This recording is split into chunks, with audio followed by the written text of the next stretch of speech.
What is good, guys? It is the Bluebloods here coming at y'all Tuesday, July 6th, man. This is the last month that we don't have college football, and I could not be more excited. Let's get into some announcements before we get into the topic tonight.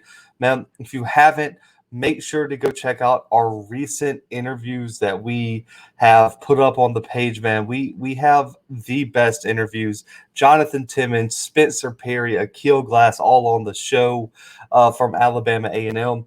We made the announcement today. Mark Evans II, offensive tackle, Arkansas Pine Bluff, is coming on the show, man. He was ranked one of the top 10 HBCU players in the entire country for our Pro Football Network. We had that on a previous episode too. It'll be linked either in the top right where that I is or in the description.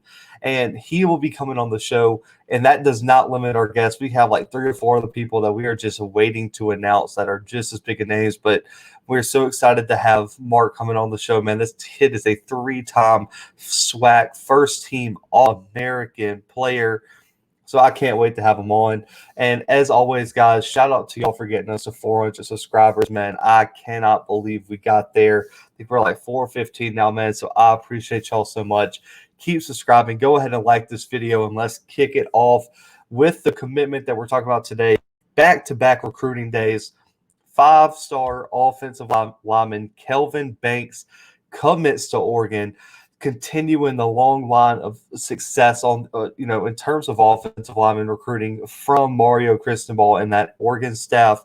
They are building a SEC power in out there on the Pacific Northwest, man.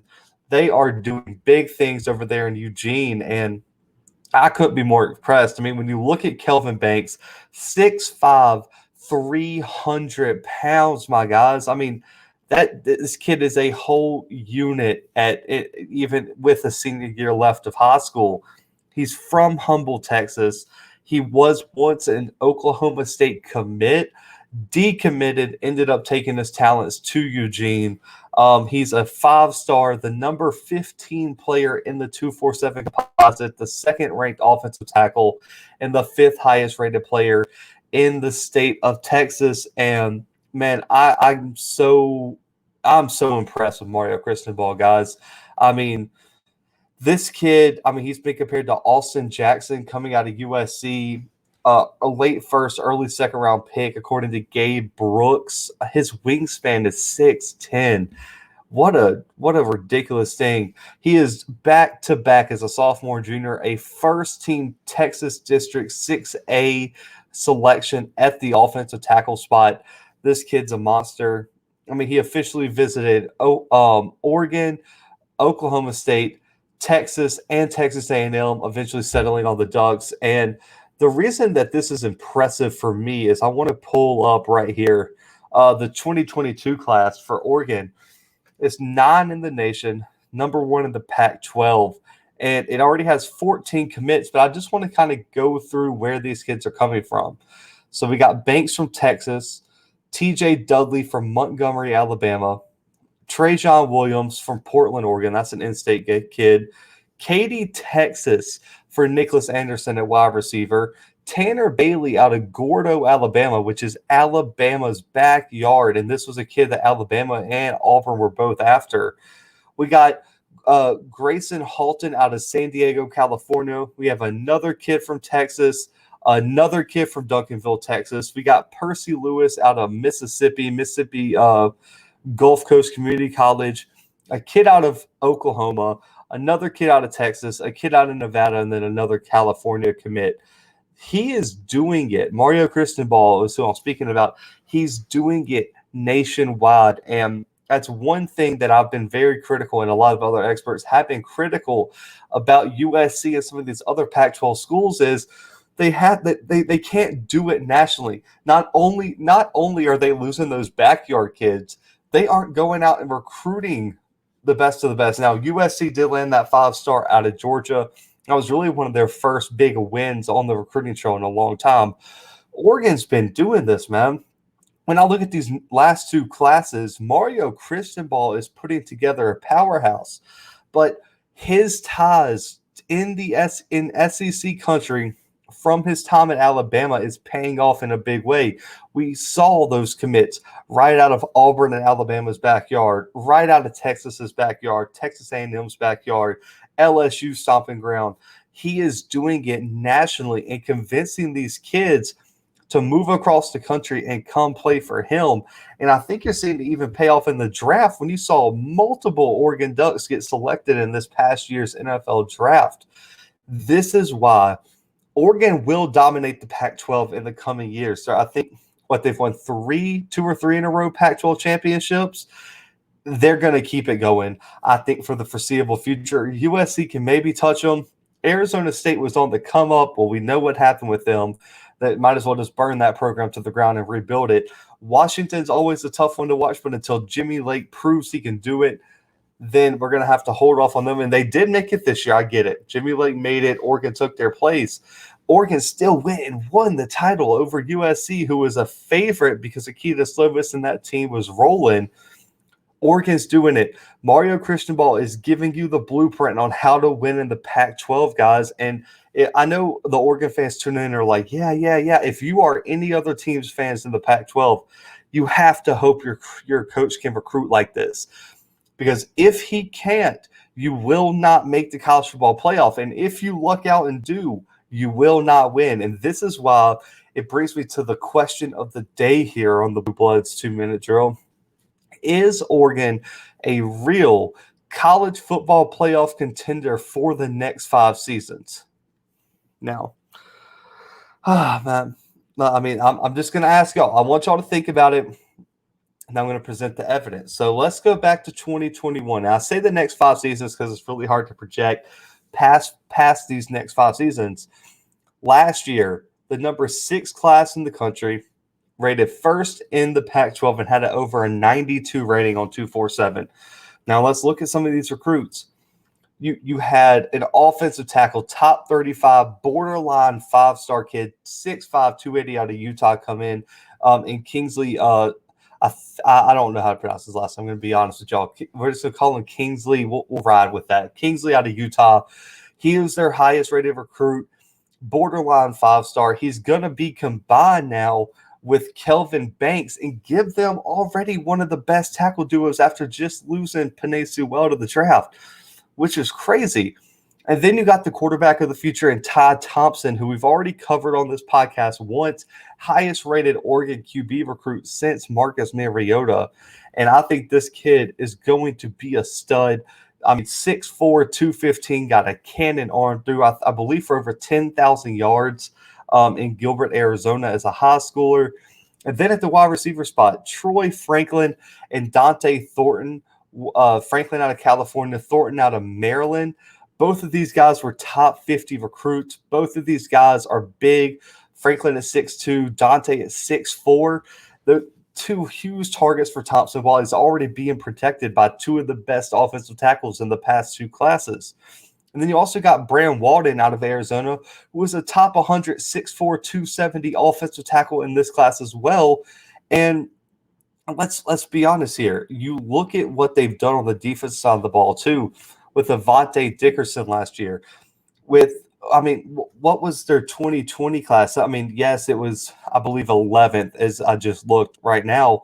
But in that 2020 class, you have 5-star Dante Manning out of Missouri, who it probably is going to look to run a 4.3, maybe a like right in there, like a low 4.3 at the combine, maybe even a high 4.2. I mean, that's how fast that kid is out of Kansas City.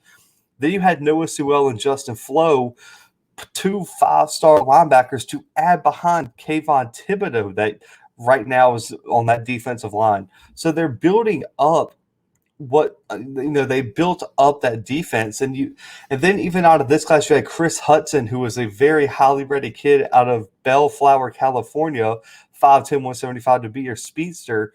If you add up what they've done in just the 2020 class and the 2021 class, this team looks easily like the best team in the Pac-12.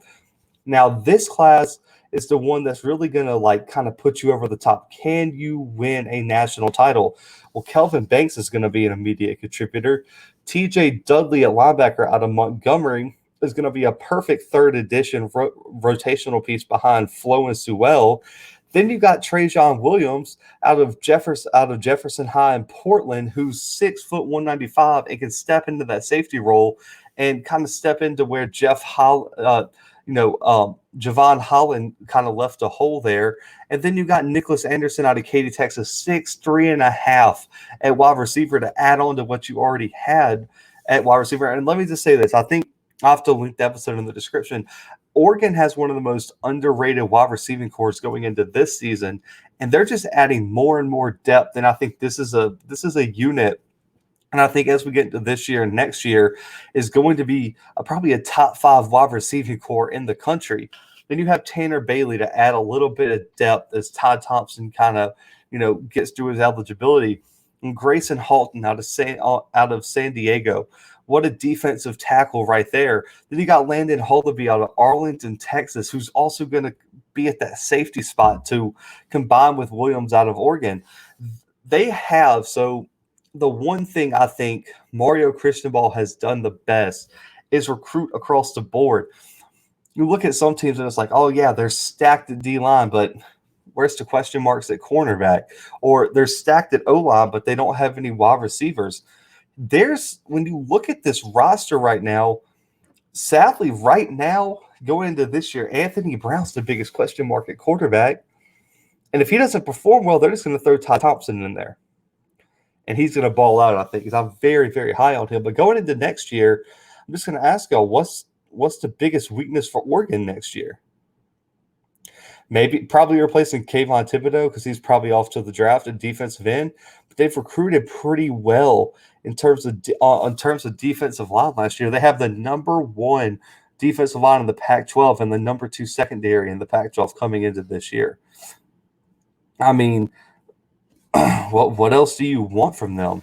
I mean, you're looking at what they have. I mean, Michael Wright at quarterback is going to be a monster. You've got Sewell at linebacker. You've got Jamal Hill at corner. McKinley the third at safety, I really like. I think that kid is a breakout star just waiting to shine at Oregon. And then you got C.J. Friedel at running back, who I think has to be the key to this offense this year, because I don't know if Anthony Brown can really carry this team. And so I'm a little hesitant to say the Ducks are college football playoff contenders this year, because it just really depends on Brown's development, because he wasn't great at Boston College. He's just got to be more accurate. He's got to be more consistent. But that could have happened, and he looked really good in his limited action last year for the Ducks. So it really just this year is going to depend on Brown, but I think once Thompson steps in, if you can just make sure that the D-line production doesn't fall too far off after Thibodeau leaves, I think you're going to be fine. You have the young secondary. You definitely have the young linebackers. Linebackers is going to be the strength of that defense. You got some young interior guys I like. Can you get that edge figured out? The offensive line is going to be solid. Wide receiving core, I think, is the most underrated unit in the country. You do have to replace Friedel, but I like kind of what they have back there. The quarterback situation is going to be perfect. I think Thompson could be a future Heisman contender. I mean, to be honest. And then Devin Williams, wide receiver Devin Williams is probably the guy who I think is probably one of the better wide receivers, and I'm very excited to see what he does. And when I look at, shout out to Pro Football Focus, when you look at like what they run a lot of cover 3. I mean, it was like 30% of the time they ran cover 3, 30% of the time they were in cover 4, cover 6. They didn't run a lot of cover 2. It was only 121st in the nation, but blitzing is where it shows how strong that D-line really is right now. They only blitz guys 18% of the time. That's 117th in the country. They didn't run a lot of cover 1 man either, and I think this is going to change. So once you lose Thibodeau, you're not going to have, I think, that guy. And I think Sewell and Flo are dogs, man. They're so fast and so agile, and let's be honest, they both pack a punch. I think once Thibodeau leaves next year, I think you're going to see the defensive coordinator for Oregon, Cristobal, kind of shift this team more into a man, it's going to be man outside, and you're going to have to blitz a little bit more. But if long as Oregon can just sit back and play zone coverage, they can get to you with 4. they're going to be so hard to beat, man. And I think looking at the data, the fact they were one of the least, the most, I guess, the team that blitzed the least in college football last year, it shows how dominant that front seven was. And if they don't have to blitz, man, they have athletes on the back end that are fast, physical, and can make plays. Oregon's set up so nicely for the future. So my answer to this question is yes. If I'm just telling y'all, if the opt-outs didn't happen last year with COVID, I think Oregon would have made the playoffs last year, guys. I know everyone's like, well, did you see them lose to Cal? And like, shut up. I don't care about any of that. If they had Penei Sewell, if they had Javon Holland, if they had all the guys that they were supposed to have, Oregon would have won the Pac-12 again, which they already won it last year anyway. They probably would have been a top 4 team in the country, in my opinion. I'm very, very high on Oregon. I like them 5 years down the line. I have no doubt that if Oregon lives up to the potential it's been recruiting, lives up to the potential everyone knows that they have, I can see Oregon making the playoffs 2 or 3 times out of the next 5 seasons. I'll say that. And if it expands, 5 out of 5. I'll say it. 5 out of 5 because they're a top 12 team every single year, man. And I think USC still has some steps to catch up to where they are. And then when I look at the rest of the Pac-12, I don't see anyone even close to competing with them year in and year out. Washington is always going to be tough because of a rivalry game, but I think Oregon is the class of the Pac-12 right now, and they are absolutely a real college football playoff contender for the next 5 seasons. So, guys, comment below your answer to this question. Is Oregon a real college football playoff contender? And also let me know what y'all think about Kelvin Banks committing to Oregon, 5-star offensive lineman. But, guys, I appreciate y'all chilling with me today, man. Appreciate y'all opening the day with me. July 6th, Tuesday. I hope y'all have a great day. I'll be back later this week. Remember, Saturday, 6 p.m. Central, live on YouTube, a live stream, the Audible, man. I don't even have to come with topics. Y'all can talk about what y'all want to. I'll chop it up with y'all. Be here, be in the comments, be loud, make your voice heard, man. I can't wait to chop it up with y'all. Make sure to check out all our interviews we released lately, all our 2-minute drills, catch up on all things Pac-12. And if you're an Oregon fan tuned into this episode, go check out our interview with Tyson Alger from The Athletic. We break down all things Oregon football in that interview. It'll be linked below and up top in the top right, my bad, with a little I. It'll be linked inside the video, so make sure to check that out. But guys, for myself, the 2-minute drill, and the Blue Bloods, I am out.